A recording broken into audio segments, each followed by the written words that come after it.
Today we're going to start out by talking about Venus. And Wayne, this is a picture or an artist rendition of Venus, but it's from a different time. Can you tell us more about it?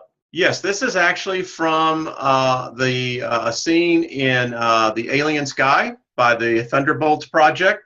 And this is what the ancients depicted. And by the way, I have this in numerous etchings, carvings.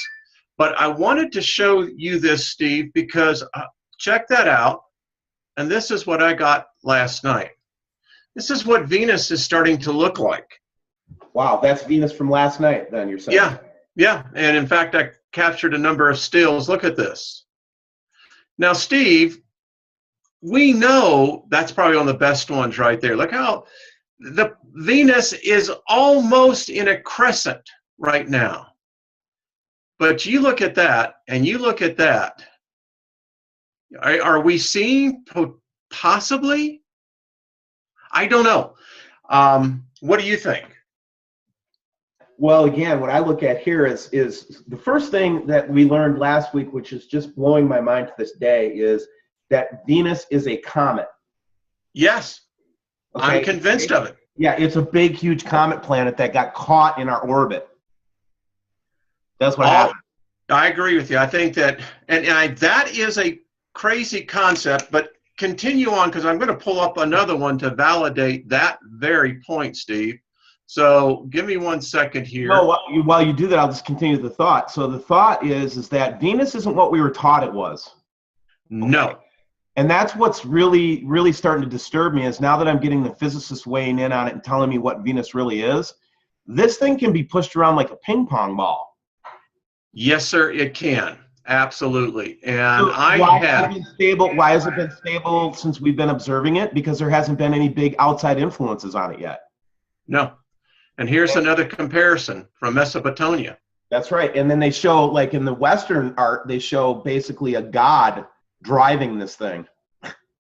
So I have a question for you. This is what Venus is doing. It doesn't send out that classic signature. It is, I didn't realize this, but did you know that Soho almost got fried when it got into the path of Venus? No. Yeah. By the way, I happen to think that maybe this is not about Nibiru. This may be about Venus. I know it sounds crazy, but I want to show you something, Steve, because here we go. There you go. Yeah, that's a perfect depiction of it. There's our friend, and that's a comet signature.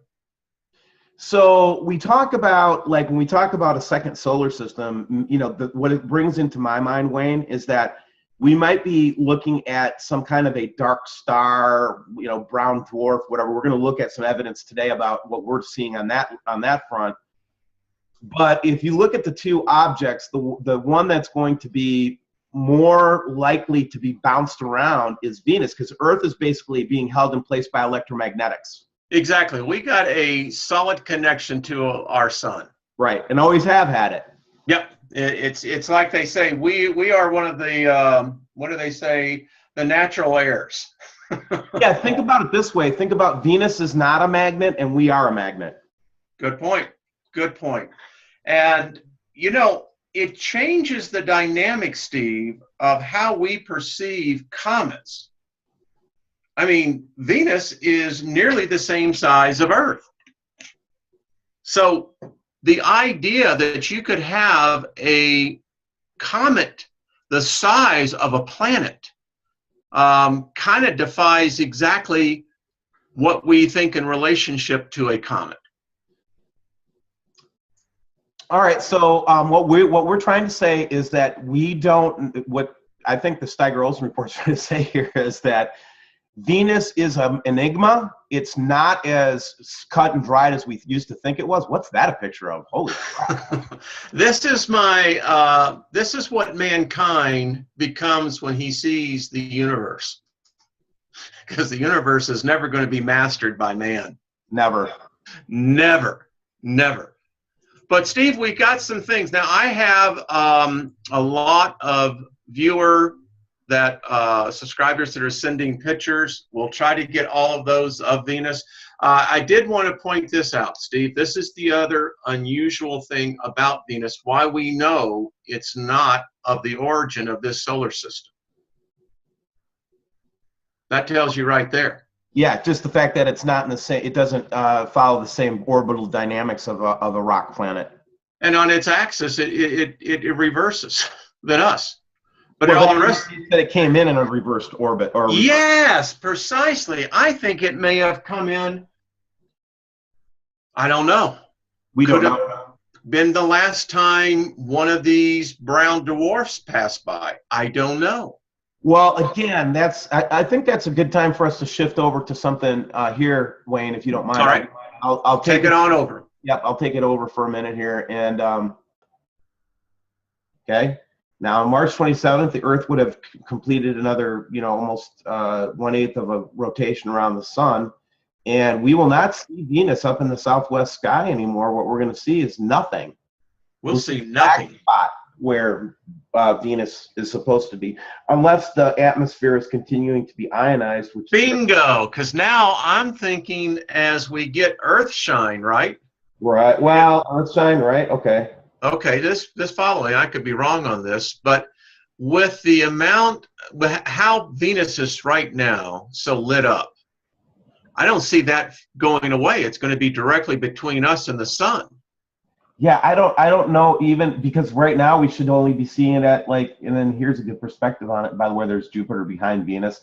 That's the story that they keep coming up with for the whole, days of darkness thing, is that somehow there's a reaction between Venus and Jupiter, and that causes, chaos. I don't know. I'm not buying it. But anyway. Well, listen, we're between that chaos, and I don't want to be there. This is where we are now, right? So yeah, here's Venus. Get the hell off this rock.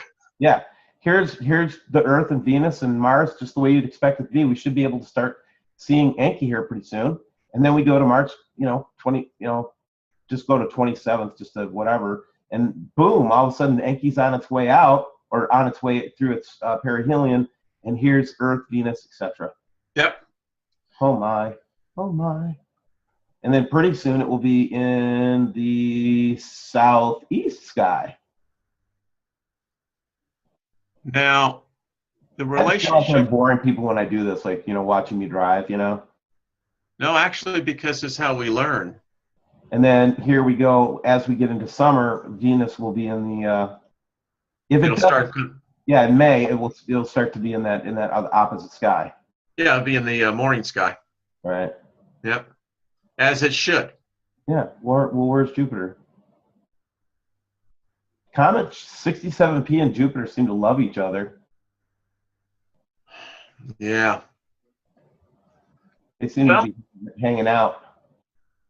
Well, get your pictures of Venus now, because it's obviously on its way out. And